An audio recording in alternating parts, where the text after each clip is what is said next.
Hi everyone. Welcome to Talks at Google. My name's Han-Klein, and today it is my pleasure to welcome some of the cast and the executive producer of Code Black.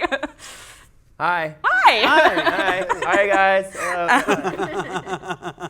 So, Code Black, gritty, gross, awesome. Ryan, do you want to tell us about kind of what inspired this and your journey and how this became now a television show?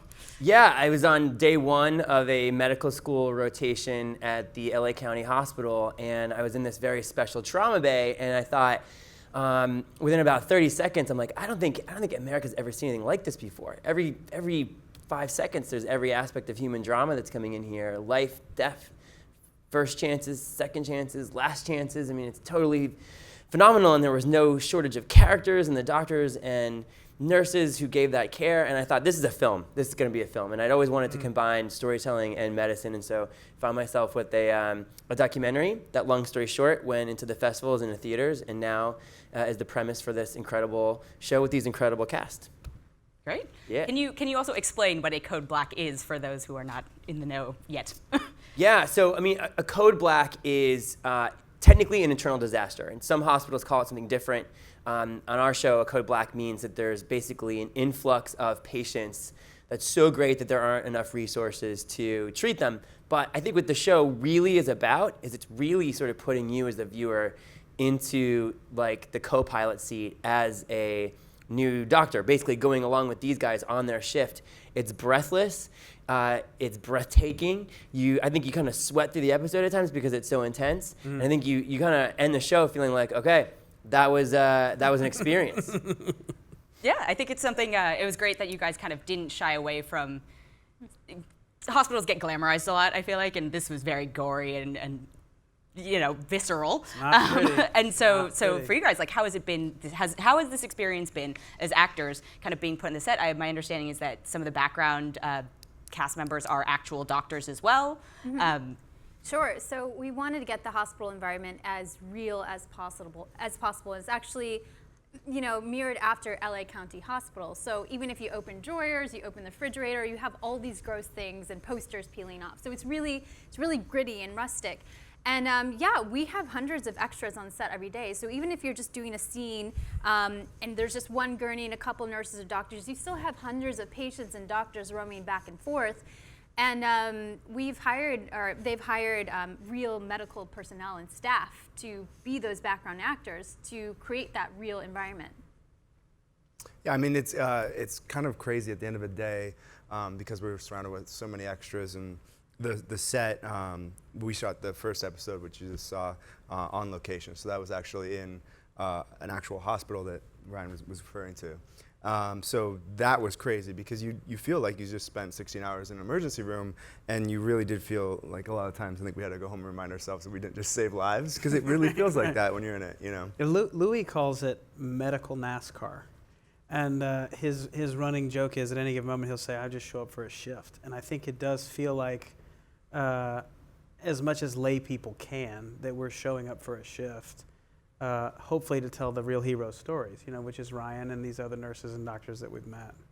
Yeah, and I think we, on the creative side of the process, I think we felt that a lot of like medical dramas, the hospital sort of looks like this incredible office, which is not true to real life, right? I mean, I feel like if your hospital looks like a Google office, we've either come a long way in this country with American healthcare. I want to be a doctor. But yeah, exactly.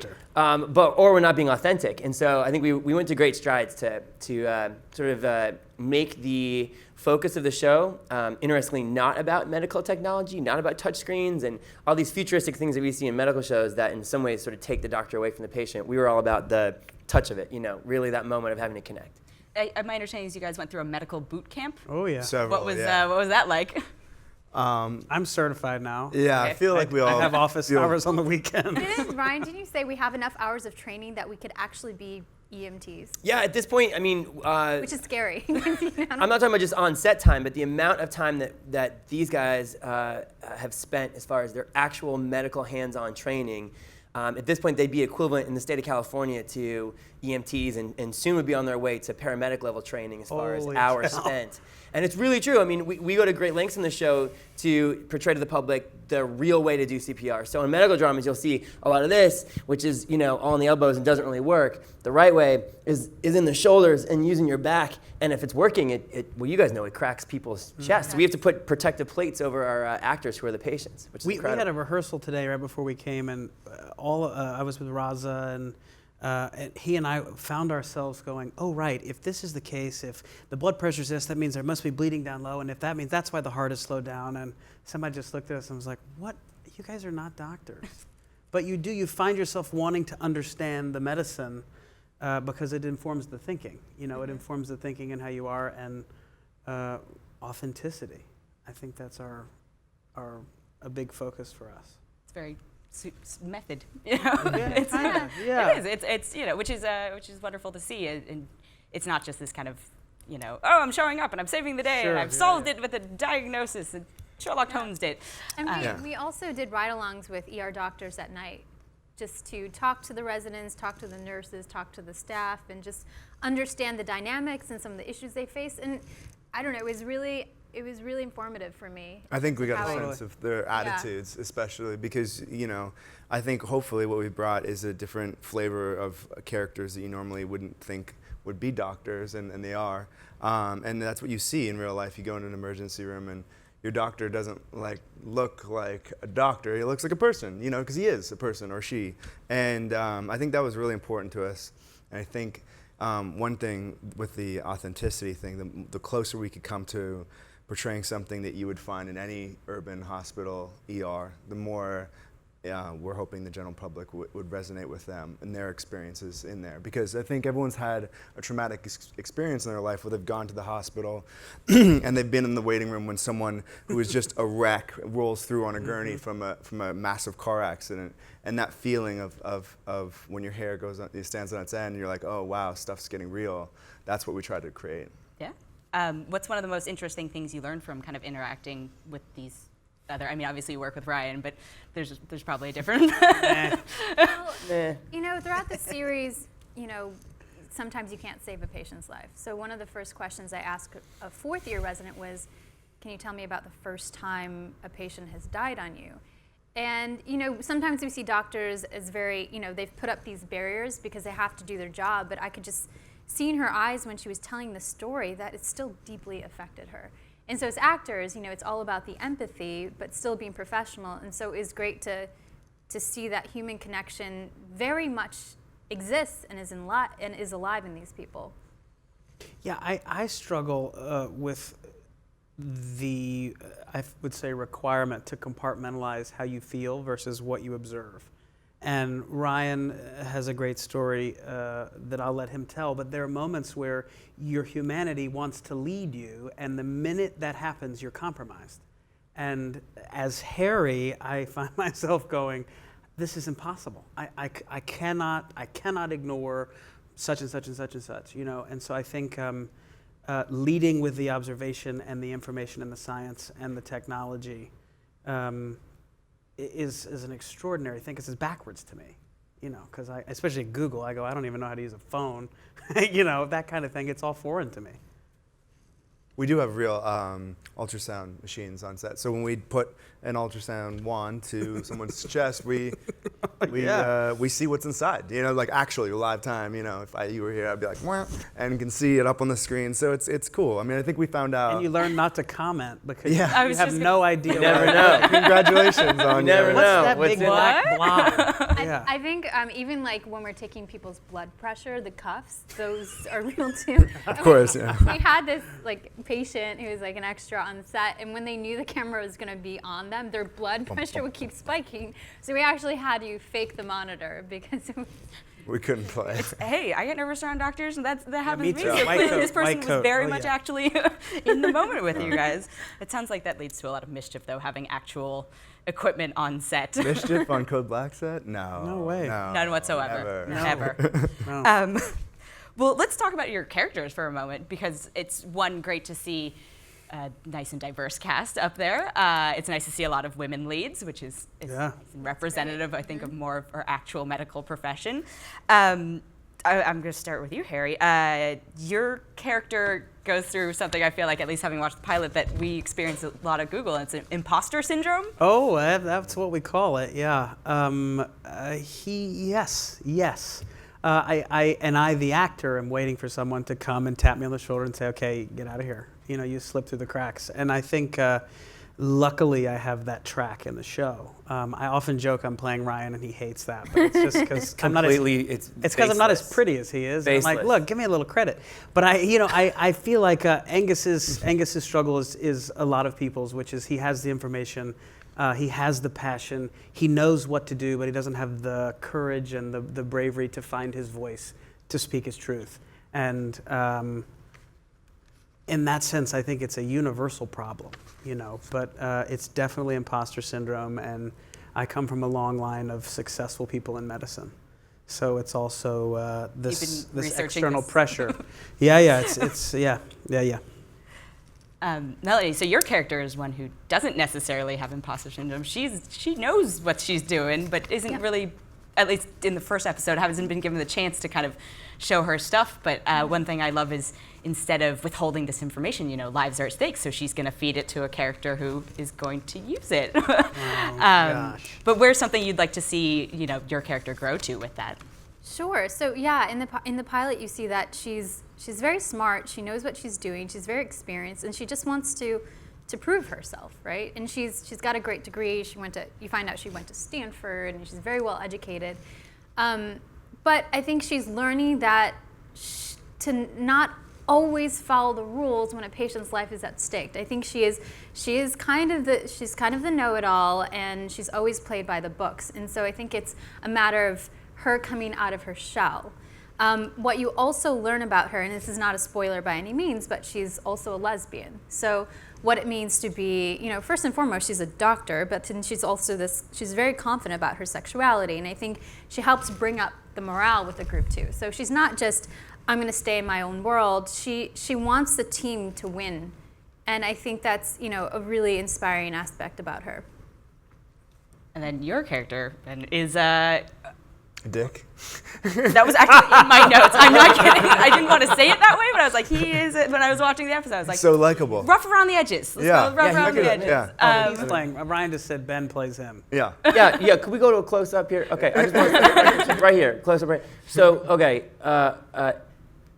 Angus Lighton is not Ryan McGarry in real life. It is a baseless claim. I just want to put it out there to the interwebs, okay, in case that happens again. Now, however, Mario Savetti may be. I don't know. There might be some similarities here. What? He's jacked. He's 0%. Good-looking dude over there. I don't know. I'm just saying. Unbelievable. I'm just saying. He's aggressive. He gets after the cases. I don't know. There might be some. I'm gonna be America's sweetheart though, so you better back that talk back. He can decide. He can split. That's kind of give the me joy of give being me an a EP is that split, you get to be no? like, you're both my No, character. he's like 0%. 0% Okay. America Okay. and world. Great. You heard it here. Yeah. What a charmer. What a charmer. Golly. So what's that additional responsibility like then, playing the... Playing the bad boy, I Yeah. guess it's fun. It's nice to not to have to apologize for things that your character doesn't feel like he should have to apologize for, and I think it gives me somewhere to go as far as an actor and playing an overall arc. I think obviously there's going to be some reasons why Mario's a little confident and a little cocky. And you're gonna, I think, hopefully you'll see that throughout the first season, kind of learn some lessons along the way, and hopefully be a better doctor for it. and become super likable and Yeah, I don't know. teddy bear of a... Totally. See. But it was it's great to... Sometimes we all just want to say the things that, Yeah, we right? don't want to filter. And I mean, that's very human. I mean, I think Mario says the things that a lot of people say behind the doors or behind people's backs, and I think there's something to be said about a character that's just going to say it to someone's face. Listen, you're 10 years older than me. That's how it is. I mean, you're not, but I think in the pilot when he gives Krista's character shit, that's what he's referring to. I can say shit, right? Yeah, totally. Shit. Well said, Ryan. Well said. What's weird, some people stop me in the street, they're like, you look like Ben Hollingsworth. I'm like, I know, it's weird. I They're know, I very get that a similar lot. jawline. It's really, that Yeah, jawline. it happens it's a really lot. weird. That happens And those all the time. they're like, yeah, look at those arms, dude. Was Yeah, Yeah, you there- can was hardly there- get down the street, I know. That's what yeah, I heard. Really. It's Yeah. weird. Ryan, was there a lot of oversight into the casting of Ben on this one? Just like, were you like, Well, I need clearly. it to be, I need it to be. Yeah. Golly. It's been very informative, Dana. I'm really glad you're on here. This has been really this is more of a informative. psychological talk at this point. Then. We're diving deep. Great.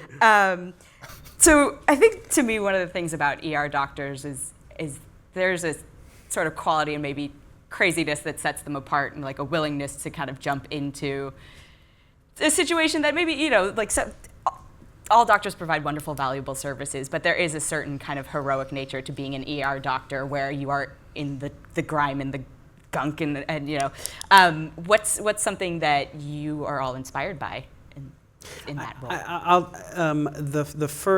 Within the first 2 or 3 days we were on set for the pilot, we ran into a number of doctors that had worked with Ryan or that had supervised Ryan, and people that had worked, nurses that had worked with him, and every one of them was completely moved to tears at saying, thank you for telling our story, and we can't tell you how grateful we are that you're giving us a voice. And that, for me, I just keep coming back to that and going, that's my goal. So I think in terms of the authenticity and the medical NASCAR and all that, at the end of the day, it's to give voice to people who are the heroes. They're doing the real stuff. And for me, there is an adrenaline thing, because I go, you're not a podiatrist, no offense to podiatrists, but it's not about hurt feet. It's about oftentimes, 2 minutes? Yeah, This guy in row 3 is pissed. But Sorry, man. Sorry about that. I bet you're a great foot doctor. Yeah. Her shoe broke on the way over here. Maybe you can help her. But I think there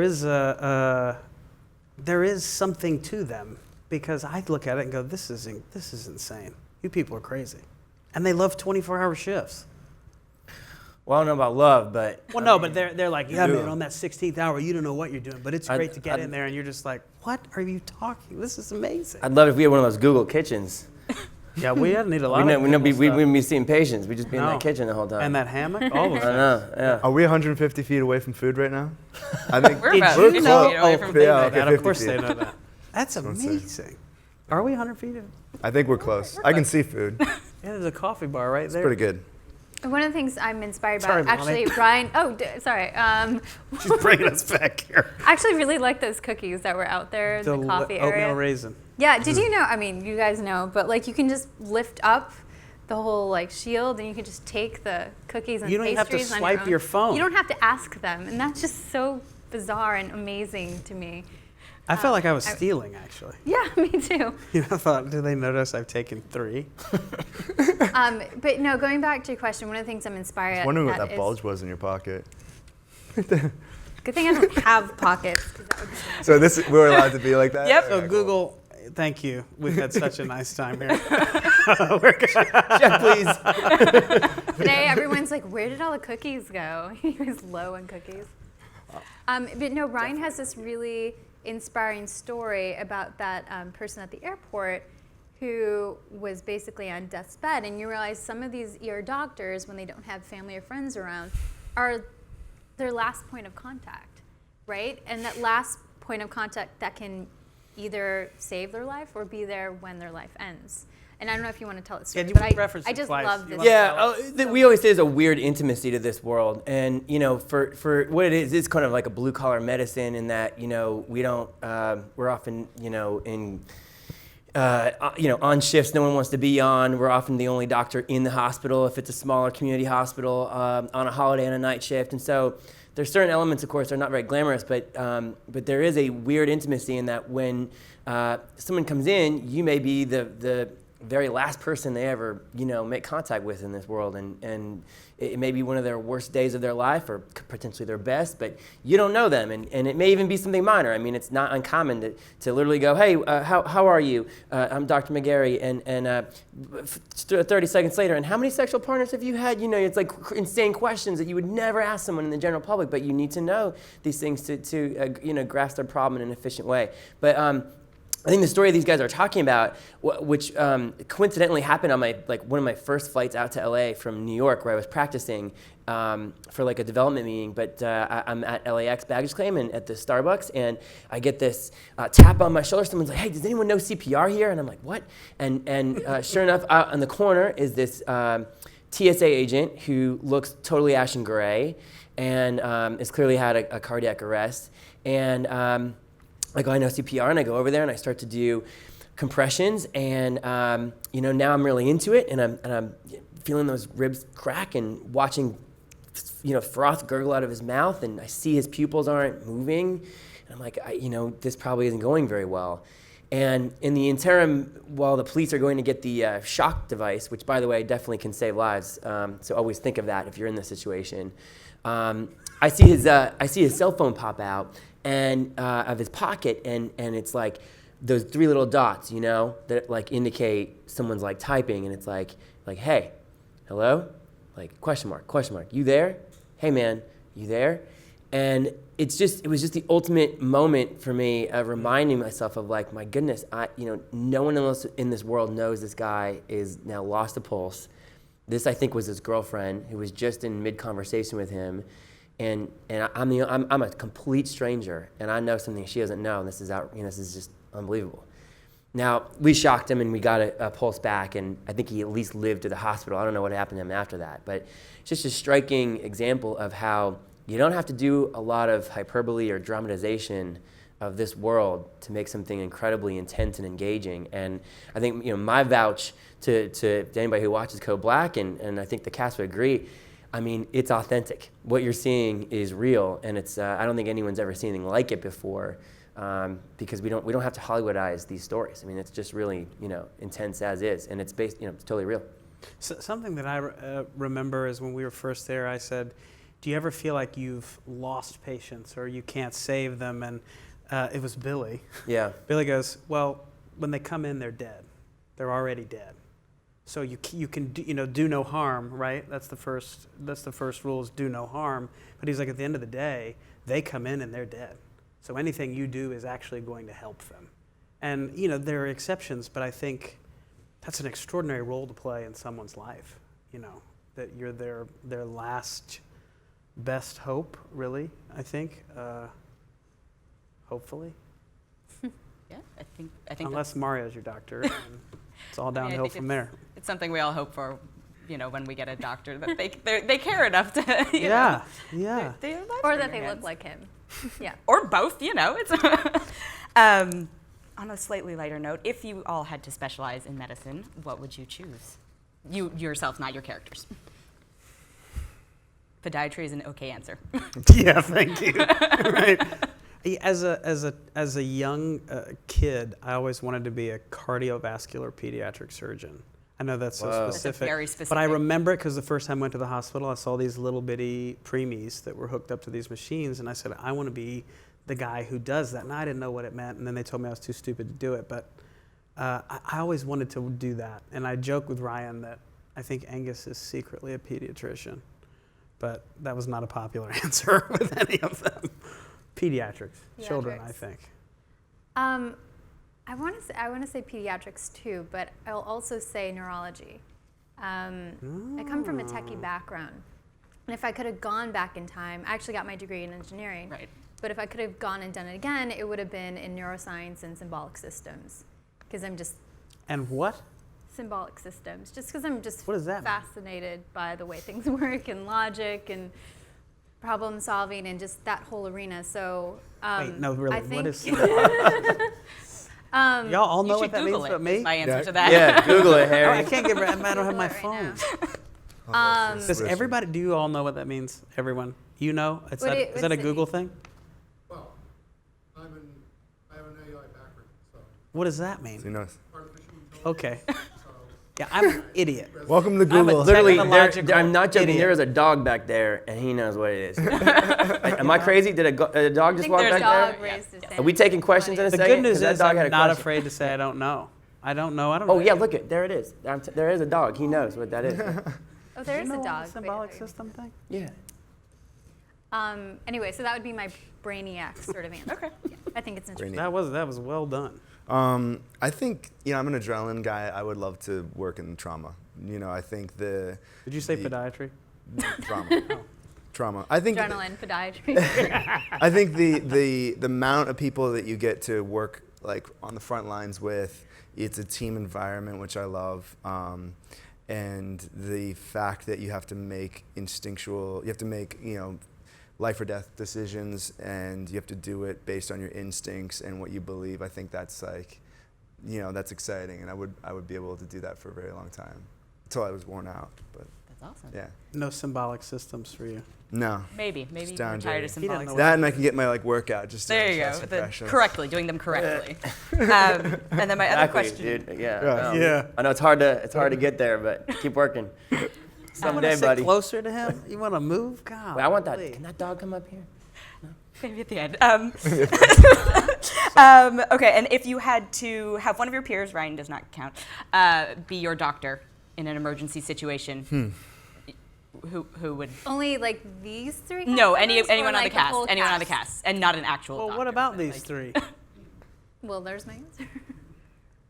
None of us? No, I mean, you guys are great. Think about all of our time together. But- Think about all of our time together. I have not been wrong. You have not been. He did I win have that not been wrong. contest. I have been bullied, but I've not been wrong. His character, even though he's still like learning how to have conviction, he's usually pretty right. His instincts are right. But I think Marcia Gay Harden would actually make a really great doctor because she's so smart. She's always on top of it.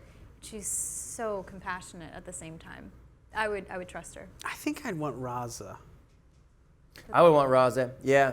I think I'd want Marcia. Raza. Yeah. No, I think that it's funny. I'd want Marcia to explain a diagnosis to me. Yes. And I feel like Raza can execute and do. Yes, I would want do her to surgery. explain it. That's right. Not Kevin. No, Kevin. Kevin No. Dunn. Not Who's not here to Dr. defend Taylor. No. No. You're gonna die tomorrow. Go with it. Who would I pick out of the cast? I mean, Roz is the obvious choice, just because he's so. I think the accent makes 'Cause he's everything, British. you know. I trust But him more. you know what? I think I would go with. I think I'd go with Louis, just as a curveball. She said doctor. Well, But it- yeah. no, she says who out of the Take it as an answer, peers, yeah. and Louis. It's, I mean, He thought outside the box on that answer. yeah. Just because I think that if Louis studied his entire life of being a doctor, he would know it inside and out. And but he didn't. But he didn't. no, but I think that, You'd are pick we me assuming that second. we're all doctors in this? Yes, yeah, in this we're assuming that scenario, we all have our MDs, like actual. Would you not pick just me boot second? camp. I wouldn't pick you. I wouldn't pick you second. You would be in the top 5, though. Top 4, maybe. Out of 8. Out of 8. Hey, that's Top 50%. top That's not bad. 50%. Well, thank you all so much for joining us today. Code Black is on CBS.